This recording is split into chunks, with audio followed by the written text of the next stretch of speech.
Bonjour à toutes, bonjour à tous, bienvenue dans votre nouvel épisode de The Trick Play consacré à l'Ivy League. Aujourd'hui, avant-dernier épisode de la saison, puisque la saison d'Ivy League se termine ce week-end. Le week-end a été riche en enseignements, puisque c'est maintenant officiel, Harvard est sûr d'être champion d'Ivy League. Alors, il est sûr d'être champion, alors pour l'instant on ne sait pas encore si le Crimson sera vainqueur solo ou vainqueur d'un titre partagé. Donc on va attendre les matchs de ce week-end. Je vous propose donc de commencer tout de suite par la surprise de la semaine dernière. C'est donc la victoire de Cornell à domicile contre Dartmouth. Alors, surprise oui et non, parce qu'on a bien vu que Cornell était quand même capable d'embêter, je vais dire un gros mot, d'embêter tout le monde cette année-là. Et ça s'est confirmé, donc avec une victoire 39-22 face à Dartmouth dans un match pas très clean des deux côtés d'ailleurs, avec pas mal d'interceptions, pas mal de fumbles des deux côtés du terrain. Et notamment un Jameson Wang du côté de Cornell assez généreux avec la défense du Big Green puisqu'il lance 3 interceptions. Mais malgré ça, c'est une victoire de Cornell dans un match assez bizarrement mené. Voilà, Dartmouth a eu quand même du mal en attaque, notamment au sol. Peu de yards pour eux au sol. Alors leur meilleur coureur c'est Jackson Proctor qui était quarterback titulaire sur ce match-là. Il fait un match honorable, hein, 26 passes pour 37 tentatives, 1 TD, 2 interceptions, mais voilà, des 2 interceptions assez coûteuses qui rapportent des points du côté du Big Red, et un fumble aussi très très coûteux. Le match s'est quand même surtout décanté pendant le 4e quart-temps, où Cornell a marqué 20 points contre 8 seulement pour Dartmouth, et qui a fait la différence. Alors c'est une surprise oui et non. Pourquoi c'est une surprise oui et non? Parce qu'on sentait quand même cette équipe de Dartmouth un peu en difficulté ces dernières semaines. Il y avait la défaite contre Harvard il y a 2 semaines maintenant qui a montré les failles, on va dire, de cette équipe-là, notamment en début de match. Derrière, il y a une victoire contre Princeton, mais assez étriquée. On sentait qu'elle arrive un petit peu en bout de souffle. Alors, Jackson Proctor, on a vu qu'il a soufflé un peu le chaud et le froid pendant tout le long de l'année. Ça reste un bon quarterback, mais avec ses erreurs quand même. Voilà, c'était probablement son avant-dernier match avec le Big Green. À voir la saison prochaine ce que ça va donner, puisque voilà, il y avait déjà son successeur, j'ai envie de dire, Grayson Saunier, qu'on a vu pas mal à l'œuvre cette année, qui a joué un petit peu ce match-là, mais sans trop de réussite. Voilà, du côté de Cornell, on a eu quand même un sacré match de la part du Big Red, donc c'était le Big Green contre le Big Red, notamment du côté de la défense, c'est Luke Barnbury. 11 tacles, 1 sac, un fumble forcé, une interception, une passe défendue. Assez dingo le match du linebacker senior de Cornell qui sort probablement l'un des tout meilleurs matchs de la saison. Alors il est que co-defensive player de la semaine parce qu'il y a un autre joueur d'une autre équipe qui a fait un sacré match lui aussi. Mais voilà, c'était une belle performance de la part de Cornell qui bascule en 3-3 dans la conférence. Ce qui était plutôt pas mal, alors que moi je les voyais très clairement avec le bonnet d'âne, enfin en tout cas dans les derniers rôles, jouer les derniers rôles cette année dans la Ivy League, donc c'est une bonne surprise. Et ils sont dans le ventre mou, mais ils ont montré qu'ils étaient capables d'embêter un peu tout le monde. Samuel Musungu, le receveur numéro 1, était un petit peu plus discret que les semaines précédentes, seulement 51 yards et 1 TD pour lui. Ça reste le meilleur receveur du Big Red sur ce match-là. Voilà. Noter le bon match de N. Pope, le running back au sol. Voilà, seulement le sophomore à suivre son évolution sur les années qui suivent, parce que ce qu'il a montré était plutôt intéressant dans ce match-là. C'est son 2e ou 3e match, je crois, à plus de 100 yards cette saison. Donc ça serait intéressant à voir sa suite de sa carrière. Comme d'ailleurs Samuel Musungu, qui est lui aussi sophomore, si je me souviens bien.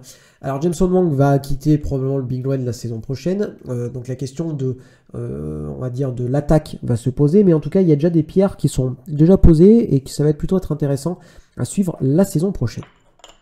On fera probablement peut-être un épisode de débrief, enfin je sais pas encore. Je ferai un épisode de la semaine prochaine, mais je me tarde à faire un épisode off-season, peut-être du côté du portail des transferts, parce qu'il y a pas mal de joueurs d'Ivy League qui vont aller sur le portail des transferts pour jouer en Division 1, donc je vais peut-être me faire un épisode là-dessus, on verra.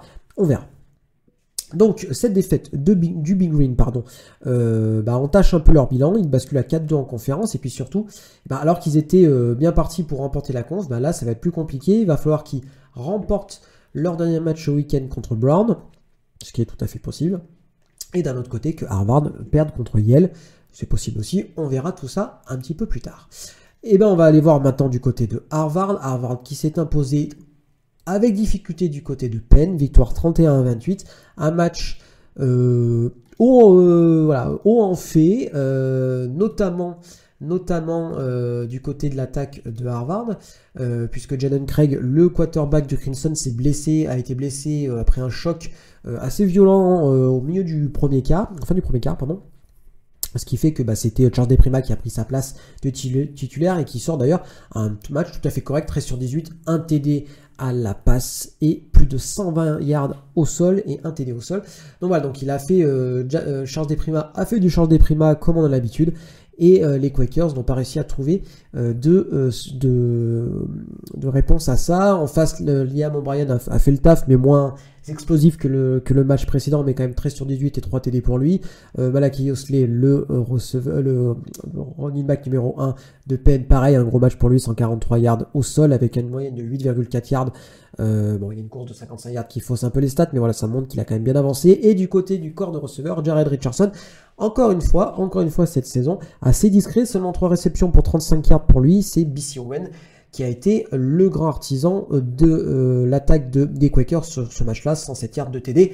Et en face, bien évidemment, Cooper Barquette, que je ne présente plus, 129 yards pour lui, pour 11 réceptions. Un match hyper solide de sa part. Un match donc qui s'est joué dans le dernier quart.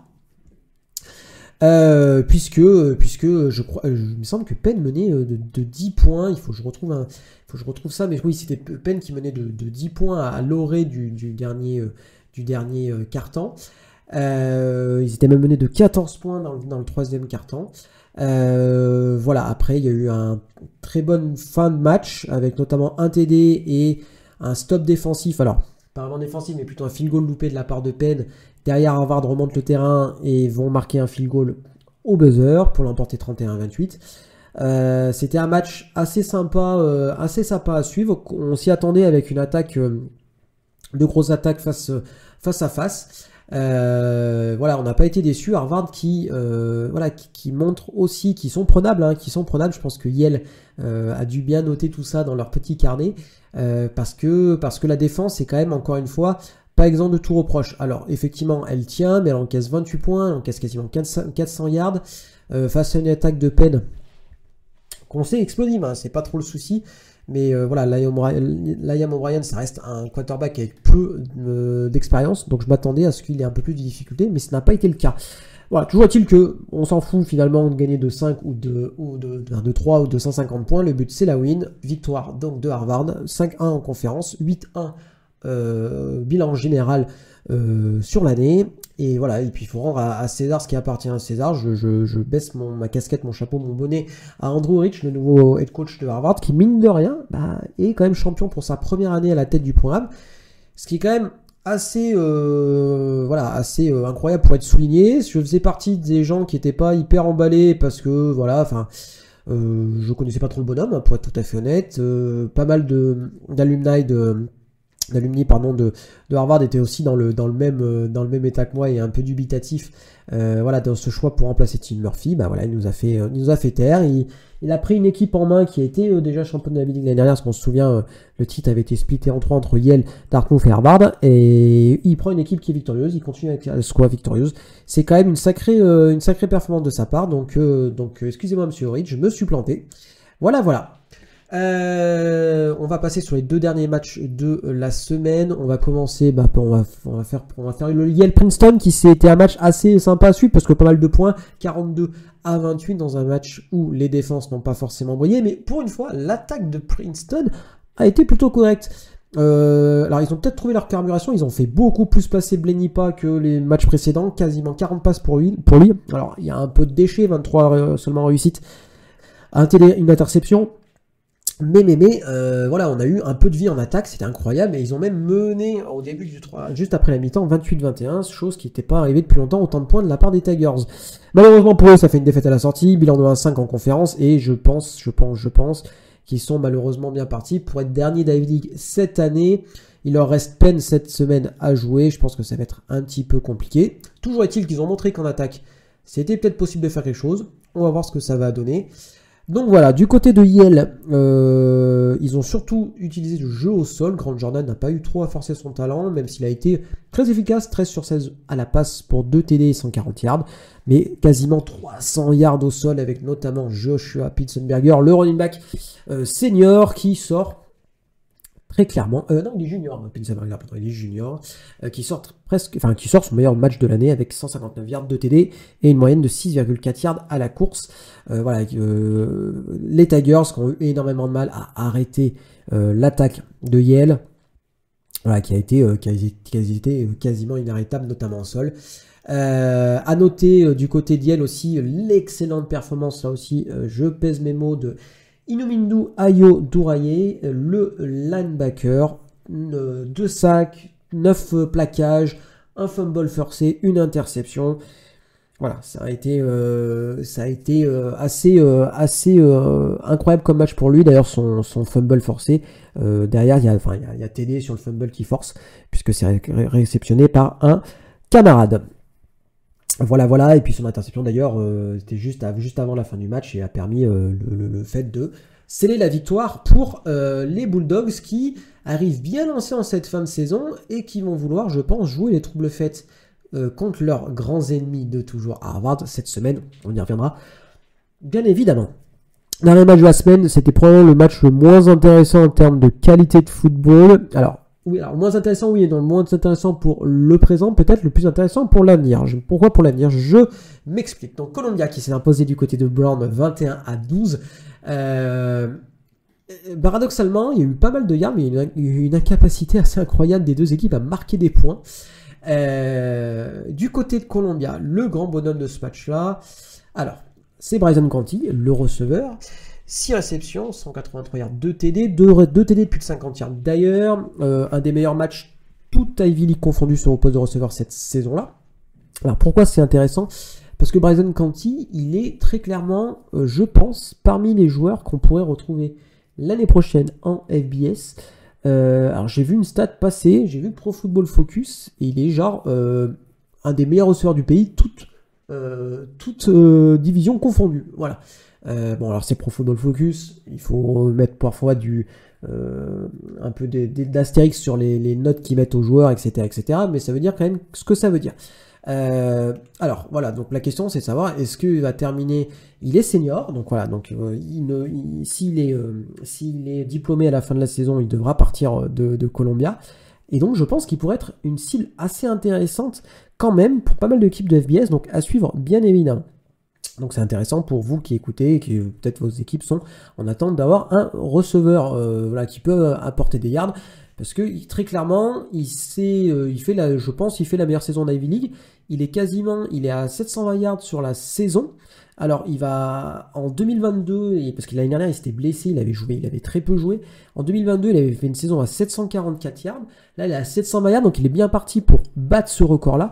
Et puis il a une average à quasiment 20 yards. Alors j'exagère un peu, il a 17,6, mais il a un average qui est très important. Donc c'est un joueur qui peut être intéressant, je pense, pour pas mal d'équipes de FBS, de Group of 5 ou même du Power 4. Donc à suivre bien évidemment son évolution. Mais moi, je suis assez excité de voir ce joueur à peut-être un peu plus haut niveau. Voilà, et c'est intéressant, pourquoi ce match-là a été intéressant, parce qu'aussi au poste de quarterback pour les Lions, donc c'était Caleb Sanchez, le true freshman, qui sort un match, alors, avec du déchet. Alors si je vous dis c'est ligne de stats de 141 yards, 3 TD, vous dites, oh, trop bien, etc. Ouais, c'est 12 sur 27 quand même à la passe, donc du déchet, mais pas d'interception pour lui, et 2 TD donc, notamment pour Bryson Canty, donc comme je vous l'ai dit, de plus de 50 yards. Donc voilà, donc c'était intéressant pour Columbia de faire jouer ces jeunes pousses. Columbia qui est quand même à 4-2 dans la conférence et qui a encore une chance de remporter l'Ivy League, puisque en cas de victoire contre Cornell ce week-end dans l'Empire Bowl, Empire State Bowl, ils peuvent remporter la Ivy League si Harvard perd. Donc il reste encore pas mal de choses à jouer. Du côté de Brown, je sais pas trop quoi dire de plus par rapport à ce que j'ai dit depuis le début de la saison. Toujours des difficultés au jeu au sol. Jack Wilcox efficace, mais quand même un peu moins précis qu'on aurait pu l'attendre cette saison en tant que senior. Encore une interception pour lui, et il va probablement finir l'année avec plus d'interceptions que 2 touchdowns, ce qui est un petit peu dommage quand on voit son évolution tout au long de sa carrière. Il risque de finir de manière générale avec des stats moins intéressantes que son année junior l'année dernière où il avait quasiment fait 3 milliards. Voilà, là il est à 2300. Je pense qu'il aura du mal à faire 500 yards ce week-end-là.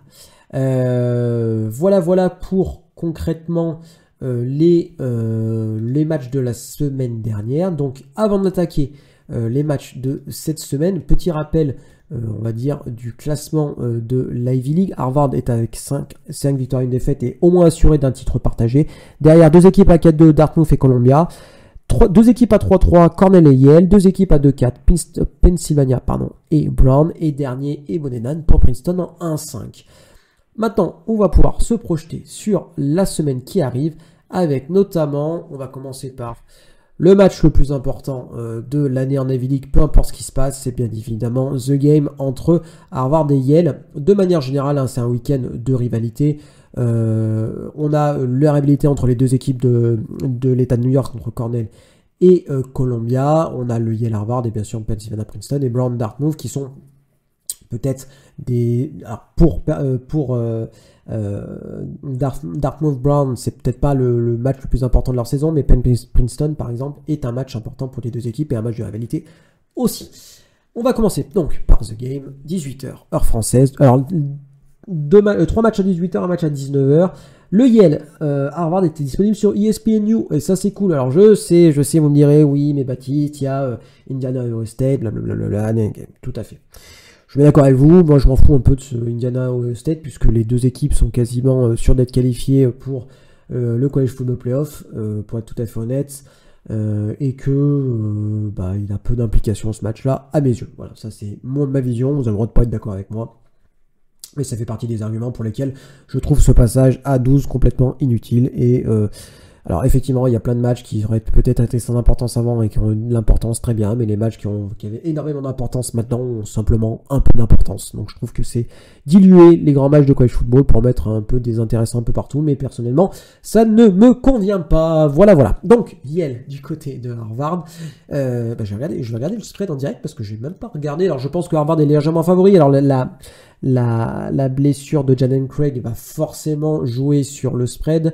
Je vais vous dire tout ça, tac, j'ouvre en même temps, je dois avouer que j'avais oublié d'ouvrir. Cette fois-ci, Yale du côté de Harvard légèrement favori de 4,5 points. Ça se joue donc du côté de Cambridge. Je vais donner Harvard légèrement favori parce que je pense que l'équipe est un petit peu meilleure que Yale. Même si la dynamique du côté de Yale est très intéressante, je pense quand même que Yale est un petit peu en dessous et que notre ami Andrew Horrick a montré qu'il préparait très bien ses équipes et je pense que voilà, ça sera un match pour lui hyper intéressant, c'est son premier The Game, hein, mine de rien, avec la pression que ça peut engendrer derrière, mais il nous a montré qu'il était capable de gérer cette pression-là. Voilà. Donc voilà, donc après avoir bien évidemment ce que Tony Reno, l'entraîneur de Yale, va préparer pour Harvard, parce que c'est toujours un match un petit peu à part, qu'on soit très clair. Donc je suis assez excité de ce match-là, sachant que voilà, c'est presque pour du beurre d'une certaine façon pour Yale.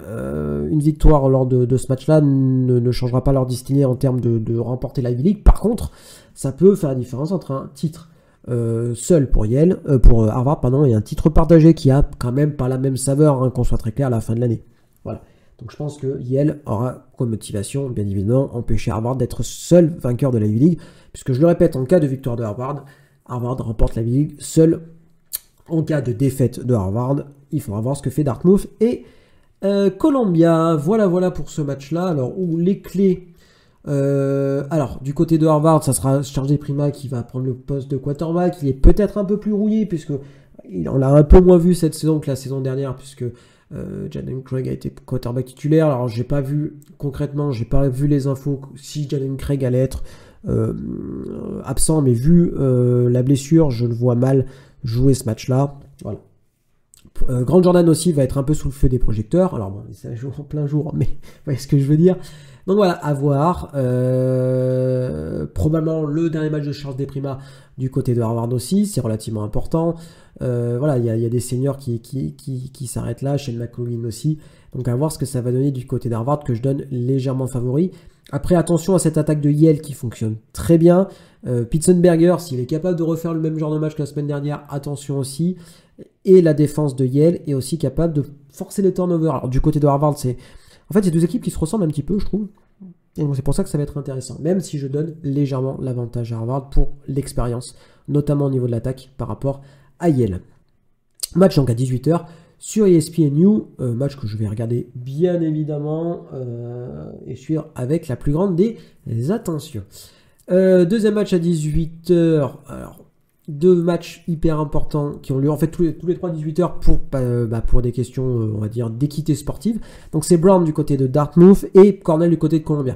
On va commencer par Brown du côté de Dartmouth. Brown qui vient de perdre contre Columbia. Dartmouth qui vient de perdre contre Cornell. Voilà, j'ai envie de dire, à voir comment Dartmouth va réussir à se relancer après quand même, mine de rien, 2 défaites en 3 matchs. Alors effectivement, il n'y a pas de honte à perdre contre Harvard, mais contre Cornell, c'est un petit peu plus compliqué. À voir quel choix ils vont faire au niveau du poste de quarterback. Est-ce que Jackson Proctor sera toujours là? Est-ce que Grayson Saunier va prendre la relève? On verra tout ça. Du côté de Brown, dernier match de Jack Wilcox à la tête de l'attaque des Bears. Donc voilà, donc un match, je pense, assez émotionnellement important pour lui. À voir comment il va partir et terminer sa carrière du côté de Brown. Ça sera assez excitant. Pareil, à voir si, on va dire, la défense de Dartmouth est capable d'arrêter le jeu à la passe de Brown. Ça sera très clairement la clé du match, sachant que Jack Wilcox n'a pas été non plus exempt de tout reproche cette année et que la défense de Dartmouth est quand même plutôt intéressante. Donc je pense que ça va être de ce côté-là que le match se jouera. Je pense que Dartmouth doit être favori, pas de énormément de points, mais favori quand même, je confirme ça. Tac, tac, tac, tac, tac, tac. 14 points Dartmouth. Ok, je dois avouer qu'il y a des spreads que je comprends absolument pas, mais bon. Je pense que Dartmouth va l'emporter, mais je pense que le match sera plus serré que ce qu'on aurait pu penser. Donc voilà, donc Dartmouth n'a pas le droit à l'erreur. S'il gagne, il faut qu'ils espèrent une défaite de Harvard. Voilà. C'est le même cas de figure pour Columbia, qui accueille Cornell. Cornell, et là pareil, je tire mon coup de chapeau à Dan Swanstrom, le nouveau head coach de Cornell. De nouveau head coach d'ailleurs, John Poppy du côté de Columbia. Alors, en fait, je tire mon chapeau aux deux, mais je tire encore plus mon chapeau à Dan Swanstrom parce que je pense qu'il part encore plus loin que Columbia. Alors, vous me direz, oui, mais Baptiste, t'avais mis Columbia, je crois, dernier dans ma preview. Oui, tout à fait.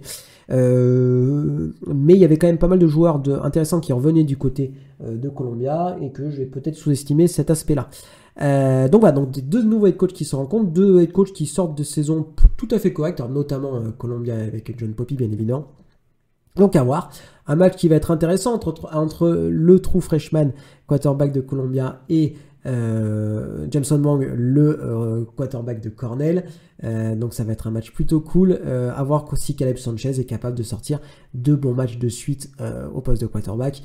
De la même façon, ça sera le dernier match de Joey Georgie, le running back de Columbia, l'un des meilleurs running backs de l'histoire du programme. Voilà, c'est un match de rivalité. C'est l'Empire State Bowl. J'ai vu qu'il y avait un peu de promo de la part des supporters de Columbia en disant allez, il faut remplir le stade au maximum. Ça peut être sympa. Le temps s'annonce plutôt clément. Il va faire beau, pas trop froid, donc ça va être plutôt cool. Donc tout est bon pour un bon match. Voilà, après toujours pareil, la clé, la défense de Columbia. Si elle joue au niveau qu'on l'a vu jouer toute cette année, je pense que du côté de Cornell, ça va être compliqué. J'ai quand même hâte de voir ce que ça va donner Samuel Musungu contre la défense aérienne de Columbia. Voilà, un des match-ups que j'attends le plus. Jameson Wang, dernier match pour lui aussi, mine de rien. Voilà, pas mal de noms qui nous ont accompagnés lors de ces 2 dernières années, qui jouent leur dernier match là, donc Jameson Wang en fait partie. À voir pour lui ce que ça va donner face à la défense donc du Big Green qui va être probablement de Columbia, qui est probablement l'une des meilleures défenses qu'il a joué cette année. Voilà, donc je vais donner Columbia vainqueur de ce match-là. Je regarde vite fait le spread. Columbia est donné vainqueur de 8.5. Pareil, je trouve le spread assez sympathique quand on sait que c'est un true freshman qui n'a pas fait beaucoup d'expérience qui va mener le jeu. Mais bon, ça peut s'entendre, mais je vais donner Columbia aussi. Mais pareil, dans un match, je pense, relativement serré. Dernier match, le dernier match, il est pour du beurre, c'est Penn qui se déplace du côté de Princeton. Voilà, pas grand chose à jouer. Alors, oui et non, parce que pareil, si Princeton perd ce match, ils seront officiellement derrière de la Ivy League, et tout seuls. Et s'ils remportent ce match, et ben en fait c'est simple, ils arriveront au même niveau que Penn, et donc Penn et Princeton se partageront au moins à deux le bonnet d'âne en attendant de savoir ce que fait Yale et Brown, cette semaine-là. Voilà, voilà. Je n'ai pas grand-chose à dire sur ce match-là parce que Bob Sura et les Tigers c'est quand même pas bon cette année. Que les Quakers, pareil, c'est ma déception quand même à moi perso. Hein, oui, je rappelle, je l'avais donné vainqueur de la V-League. My bad. Je pense que Penn est donné vainqueur de ce match-là. Tac, tac, tac. 6 points. Je pense que Penn va l'emporter. Parce qu'au niveau de l'attaque de Princeton, c'est quand même compliqué. Alors, c'est vrai contre Yale, ça a été plutôt pas mal. Mais voilà, l'inconsistance de l'attaque, c'est quand même un des gros trucs de cette saison, notamment au sol. Donc on va voir. Et puis je pense que la défense n'a pas forcément ce qu'il faut pour arrêter les trois oiseaux de l'attaque de Penn.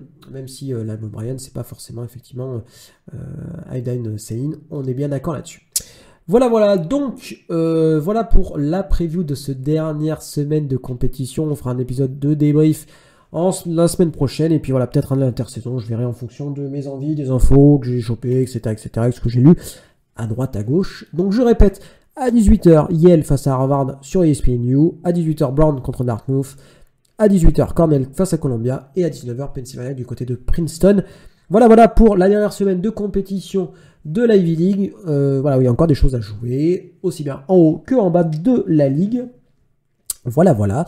Je vous dis merci. On se retrouve demain ou ce soir ou tout à l'heure pour les 1-2-6 et les différents épisodes de la semaine. Ciao tout le monde!